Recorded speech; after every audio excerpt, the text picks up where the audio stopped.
అక్కడ కవిత press conference చూస్తే కేటీఆర్ అంటే అవసరం అయితే కేసీఆర్ అంత అమాయకుడు. కేసీఆర్కి ఏమీ తెలియదు.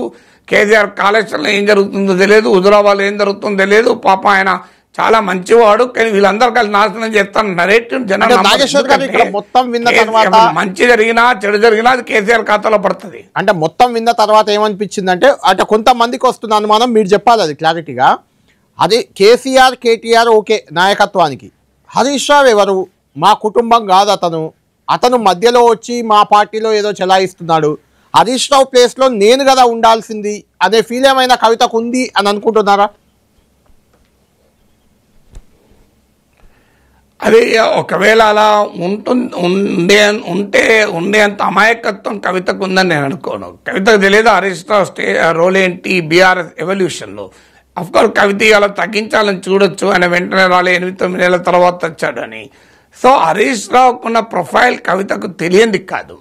సో అందువల్ల హరీష్ రావు ప్లేస్లో ఆమె రావాలని కూడా కోరుకుంటే ఏమొస్తుంది ఆమెకు? హరీష్ రావు ప్లేస్ ఏమన్నా వస్తే కేటీఆర్ ప్లేస్ రావాలని కోరుకుంటుంది తప్ప, అయినా కేసీఆర్ ఉండగా ఈ ప్లేస్లు ఏవి ఉండవు. మీరు గుర్తుంచుకోండి, షర్మిల కూడా ఎప్పుడు రాజశేఖర్ రెడ్డి ఉండగా జగన్తో పంచాయతీ ఏం లేదు కదా. సో చాలా రోజుల తర్వాత కదా పంచాయతీ. అందువల్ల హరీష్ రావుకు తెలిసిన సన్నిహితులు ఎవరైనా, హరీష్ రావు పాలిటిక్స్ను ఫాలో అయిన ఎవరికైనా తెలుసు కేసీఆర్ పై హరీష్ రావు తిరుగుబాటు చేస్తారని ఎవరమో అనుకోము. సో అందువల్ల కేసీఆర్ ఇప్పుడు హరీష్ రావుకి ఇచ్చింది ఏంది, కవితకి ఇవ్వండి ఏంది? ఆ హరీష్ రావు ప్లేస్ కవిత లాక్కోవడానికి. సో అందువల్ల ఇంకొకటి పాయింట్ కూడా ఉంది ఇందులో. కళ్యాణ్ ఇదంతా బీఆర్ఎస్ ఓడిపోయిన 15 నెలలకో 16 నెలలకో మాట్లాడితే, ఇవన్నీ అప్పుడు మాట్లాడిన సమయంలో మాట్లాడక ఇప్పుడు మాట్లాడితే కూడా రిలవెన్స్ ఉండదు. ఇప్పుడు బీఆర్ఎస్ ఏం అధికారంలో లేదు, హరీష్ రావు మంత్రి కాదు, కేసీఆర్ ముఖ్యమంత్రి కాదు. So what is its relevance today అన్న క్వశ్చన్ కూడా వస్తుంది కదా. ఫ్లాష్ బ్యాక్ సినిమాలో మనం ఎక్కువ ఫ్లాష్ బ్యాక్లు ఉన్నాయనుకోండి, సినిమాలో ప్రేక్షకులు చిరాకు పడతారు, ఇన్ని అడ్డగోలుగా ఫ్లాష్ బ్యాక్లు ఏంటయ్యా అంటారు. ఇప్పుడు ఈ ఫ్లాష్ బ్యాక్లు ఎక్కువ ఉన్నాయి కదా. నాగేశ్వర్ గారు, ఒక ఇంట్రెస్టింగ్ ఒక అప్డేట్ ఇది. కవిత ప్రెస్ మీట్ 12 గంటలకు స్టార్ట్ అయింది, దాదాపు అరగంట పాటు 45 మినిట్స్ వరకు అయింది. ఆ 45 నిమిషాల పాటు ఫామ్ హౌస్లో 12 గంటల వరకు ఫామ్ హౌస్లో కేటీఆర్తో సహా మిగిలిన ఇంపార్టెంట్ లీడర్లు జగదీష్ రెడ్డి, ప్రశాంత్ రెడ్డి ఇలాంటి వాళ్ళందరితో అక్కడ భేటీ అయ్యారు. కవిత ఏం చెప్తుంది ఏంటి అని, ఎలా ముందుకెళ్లాలనేది చర్చించారు.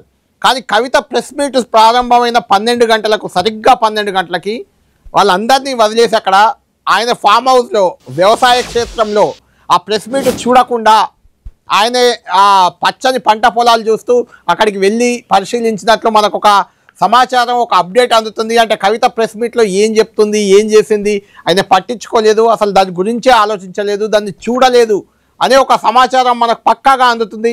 దీన్ని ఎలా చూడాలి నాగేశ్వర్ గారు?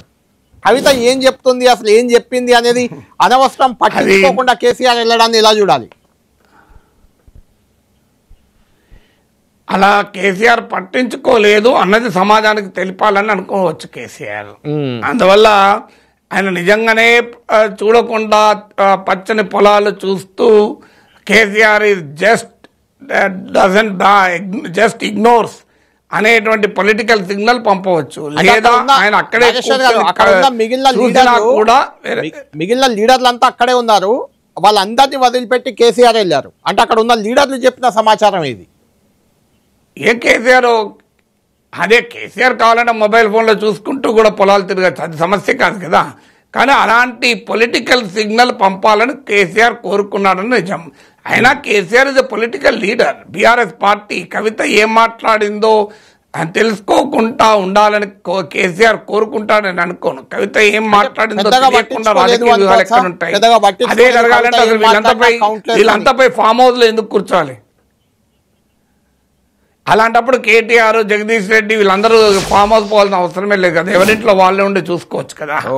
కవిత ప్రెస్ కాన్ఫరెన్స్ గురించి అక్కడ పోయారంటేనే కేసీఆర్ తో చర్చించడానికే కదా. మరి కవిత ఏమన్నదో కూడా పట్టించుకోకుండా కేసీఆర్ తో ఎలా చర్చిస్తారు? అది సాధ్యమయ్యే పనే కాదు కదా. ఇంకో ఫ్యాక్టర్ ఉండొచ్చు, కవిత ఏమన్నదో తర్వాత తెలుసుకోవచ్చు, కానీ ఆమె మాట్లాడేది చూడాలని కోరుకోలేదు అని అనుకోవచ్చు కదా. అంటే మాట్లాడది చూడడం భరించలేకపోవచ్చు కూడా. అదే తండ్రి కూతురు కదా, మనం అవునన్నా కాదన్నా.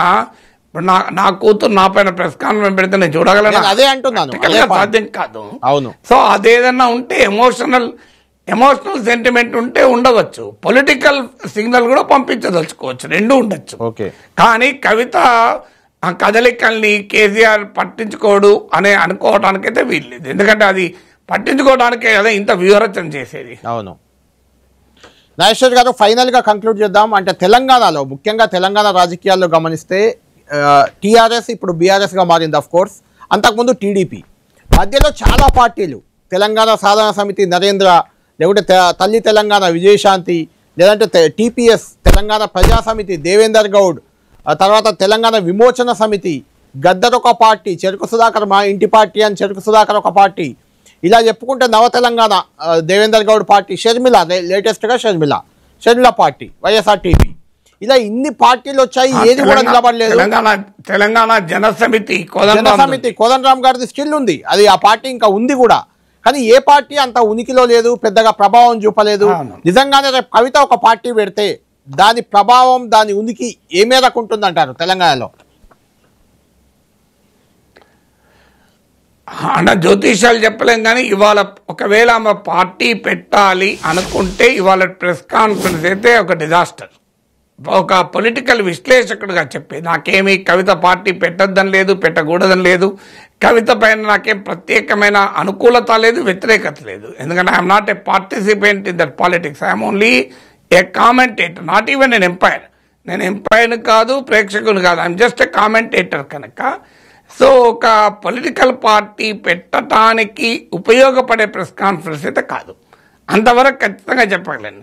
ఎందుకంటే ఒక పొలిటికల్ పార్టీ సక్సెస్ కావాలంటే ఒక లీడర్, ఒక బలమైన నరేటివ్, ఒక బలంగా పర్సెప్షన్ బిల్డ్ చేయడం, ఓ బలమైన కాజ్ ఉండాలి, ఒక బలమైన ఐడెంటిటీ ఉండాలి, తన పొలిటికల్ స్పేస్ని డిఫైన్ చేసుకోవాలి. అంటే అందువల్ల అది సొసైటీతో లింక్ అయి ఉండాలి. ఇప్పుడు కవిత ప్రెస్ కాన్ఫరెన్స్ అంతా సొంత పంచాయతీ, ఆమె పర్సనల్ ప్రాబ్లం, పార్టీలో ఆమెకు ఇతరులకు మధ్య విభేదాలు, ఫ్యామిలీలో విభేదాలు తప్ప జనం గోల కానప్పుడు జనం ఎందుకు పట్టించుకుంటారు? అందువల్ల ఆమె పార్టీ పెడతానని ఇంకా ప్రకటించలేదు, కానీ పెట్టక తప్పదు, ఎందుకంటే ఆమె రాజకీయ క్షేత్రంలో ఉంటుంది కనుక. So unless and until something big patch up జరిగితే అదైతే బియాండ్ స్టే దాటిపోయినట్టుగా అనిపిస్తుంది. బట్ స్టిల్ పార్టీ పెట్టాలి అనుకున్నప్పుడు ఒక హెడ్ స్టార్ట్, బిగినింగ్ అంటారు. ఇప్పుడు ఏదన్నా ఒక దానికి శంఖారావం పూరించాలి కదా, సో యుద్ధానికి ముందు ఆ శంఖారావం లాగా ఇది కనబడం లేదు.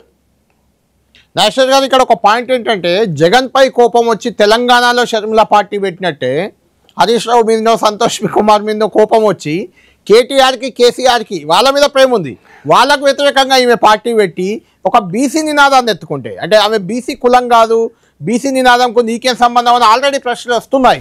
కాబట్టి అది వర్కౌట్ అవుతుందా? అది అందుకంటున్నాను, ఇప్పుడైతే ఇప్పుడు వరకు ఆమె పొలిటికల్ యాక్షన్స్, ఆమె పొలిటికల్ ప్రొనౌన్స్మెంట్స్, ఆమె పొలిటికల్ ప్రాజెక్టుకు ఉపయోగపడే రకంగా స్థాయిలో లేవు. ఆమె చెప్పే ఇష్యూస్ కావచ్చు, ఆమె చెప్పే కాజెస్ కావచ్చు, ఆమె ఏలెత్తి చూపుతున్న వ్యక్తులు కావచ్చు, ఇవేవి కూడా ఒక బలమైన రాజకీయ పార్టీ ఏర్పాటు భూమికకు ఉపయోగపడవు. ఎందుకంటే దేవేందర్ గౌడ్ లాంటి వాళ్ళు చంద్రబాబు నాయుడు నాయకత్వంలో తెలుగుదేశంలో తెలంగాణకు అవకాశం లేకుండా పోతుంది అని ఒక బలమైన అస్తిత్వాన్ని ఆయుధంగా మార్చుకుని పార్టీ పెడితేనే సాధ్యం కాలే కదా. సో దేవేంద్ర గౌడ్ టీడీపీ నుంచి ఎందుకు వచ్చారు? టీడీపీలో తెలంగాణ పదవి నిషేధించారు, అందుకే తాను బయటకు వచ్చానన్నాడు కదా. సో అందువల్ల ఒక బలమైన ఐడెంటిటీ, బలమైన భూమిక లేకుండా రాజకీయ పార్టీలు ఎక్స్పెరిమెంట్, పొలిటికల్ స్టార్టప్ సక్సెస్ కావు. సో ఈ ప్రెస్ కాన్ఫరెన్స్ అందుకు ఒక బిగినింగ్గా ఉండగలగాలి. సో ఆమె కాస్త ఆ మోర్ ప్రిపేర్డ్గా, మోర్ స్ట్రాటజిక్గా ఒక ఎవాల్వ్ చేసుకున్నాక ప్రెస్ కాన్ఫరెన్స్ పెట్టాల్సిందే. ఆదరాబాదరాగా ఇప్పుడు ఈ ప్రెస్ కాన్ఫరెన్స్ పెట్టిన తీరు డెఫినెట్గా పొలిటికల్ ప్రాజెక్ట్గా మాత్రం ఉపయోగపడదు. కానీ ఒకదానికి ఆమెను అప్రిషియేట్ చేయాలి. బీఆర్ఎస్ ద్వారా వచ్చినటువంటి ఎమ్మెల్సీ పదవికి ఆమె రాజీనామా చేశారు. అవును, ఆమె రాజీనామా చేయమని కూడా ఇంతవరకు ఏ నాయకుడు గట్టిగా నిలదీసింది కూడా ఏమీ లేదు. మళ్ళీ ఆమె గెలవడానికి కూడా స్కోప్ ఉండదు, ఎందుకంటే అది లోకల్ బాడీ సీట్. పోనీ అదేదో గ్రాడ్యుయేట్ సీటు, టీచర్ సీటు, నేను రాజీనామా చేశాను మళ్ళీ పోయి ప్రజల్లోకి వెళ్ళి గెలుస్తాననే అవకాశం కూడా లేదు ఆమెకు. అందువల్ల ఆ మేరకు ఆమెను డెఫినెట్గా అప్రిషియేట్ చేయాలి. రాజకీయాల్లో మనం చూస్తున్నాం కదా, ఓ పార్టీలో గెలిచి ఇంకో పార్టీ తరఫున పోటీలు కూడా చేస్తున్నా కూడా రాజీనామాలు చేస్తలేరు కదా. అందువల్ల ఆ పొలిటికల్ మొరాలిటీని మాత్రం పాటించినందుకు అభినందించాలి. అంటే నాగేశ్వర్ గారు దాన్ని ఒక స్ట్రాటజీ లాగా చూడకూడదా? ఎందుకంటే మీకు గుర్తుండే ఉంటుంది, కేసీఆర్ గారు పదే పదే ఇదే అస్త్రాన్ని ప్రయోగించారు.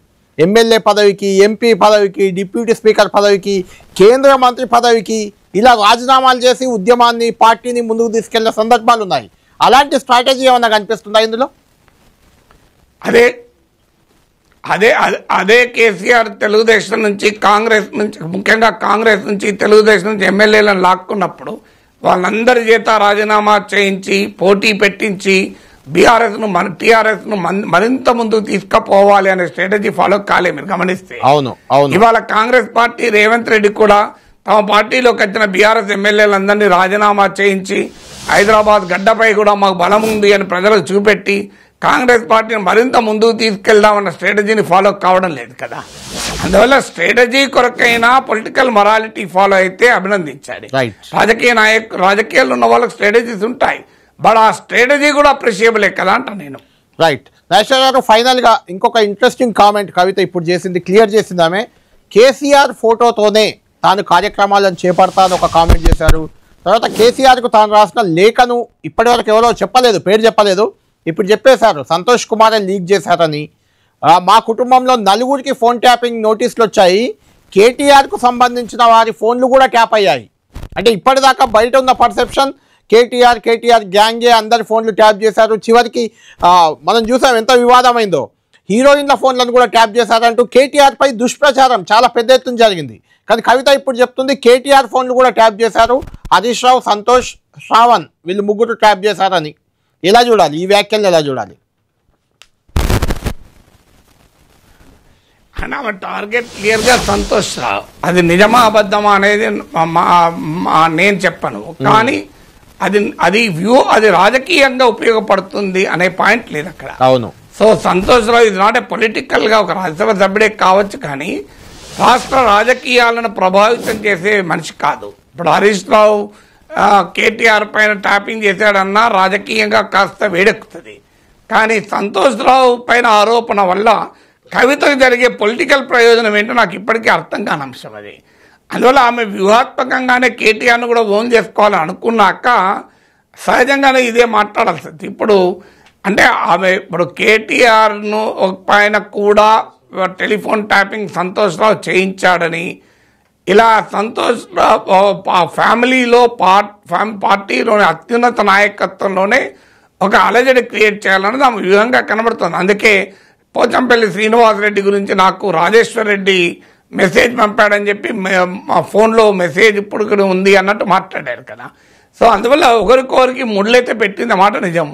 ఈ ముడులు మీరు ఇప్పుకోవడానికి తంటాలు పడాలి అని, కానీ అల్టిమేట్గా అది ఏమవుతుంది అంటే it doesn't make any political meaning. అది సమస్య. రాజకీయాల్లో రాజకీయ అర్థాలు ఉండాలి. సో మీకు చాలా సందర్భాల్లో పెద్ద పెద్ద పంచాయతీలకు కూడా చాలా ఆ మేజర్ పంచాయతీకి రిలవెంట్ లేని, ఇప్పుడు ఇద్దరు కలిసి ఈ భూముల పంచాయతీ గురించి కొట్లాడుకుంటున్నారు అనుకోండి, ఈ భూమి నాదంటే ఈ భూమి లేదా ఆస్తుల పంచాయతీ గురించి కొట్లాడుకుంటున్నారు. ఆస్తుల గురించి కొట్లాడుకోవాలి, కానీ ఇంకా మీ ఇంటికి వచ్చినప్పుడు నాకు వదిన అన్నం పెట్టలేదు అని మరిదంటే లేదు నేను మీ ఇంటికి వచ్చినప్పుడు నువ్వే కెరియలేదు అని మాట్లాడుకుంటే ఉపయోగం ఉంటుందా దానివల్ల? సో అందువల్ల నీకు కోర్ ఇష్యూ అండ్ పెరిఫరీ, ఇప్పుడు కవిత మాట్లాడిన అన్ని peripheral issues, core issue touch కాకుండా పాలిటిక్స్ ముందుకు పోవు. థ్యాంక్ యూ నాగేశ్వర్ గారు. మొత్తానికి కవిత రేపిన దుమారం బీఆర్ఎస్లో ఏ రకంగా ఉండబోతుంది, ముందు కవిత చేసిన విమర్శలు ఆరోపణలపై హరీష్ రావు ఏ రకంగా రియాక్ట్ అవుతారు, అదేవిధంగా మిగిలిన హరీష్ రావు కూడా ఆయన అందుబాటులో లేరు, వాళ్ళ కూతురు యూకేలో విద్యను అభ్యసిస్తుంది, అక్కడికి వెళ్ళారు, ఆయన వచ్చిన తర్వాత ఆయన ఏ రకంగా రియాక్ట్ అవుతారు, ఇవన్నీ మనం చూడాలి, వేచి చూడాలి.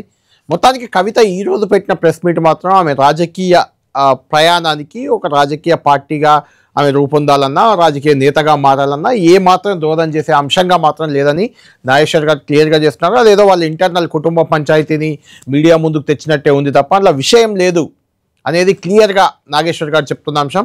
ఇది ఎలా ఉంటే ముఖ్య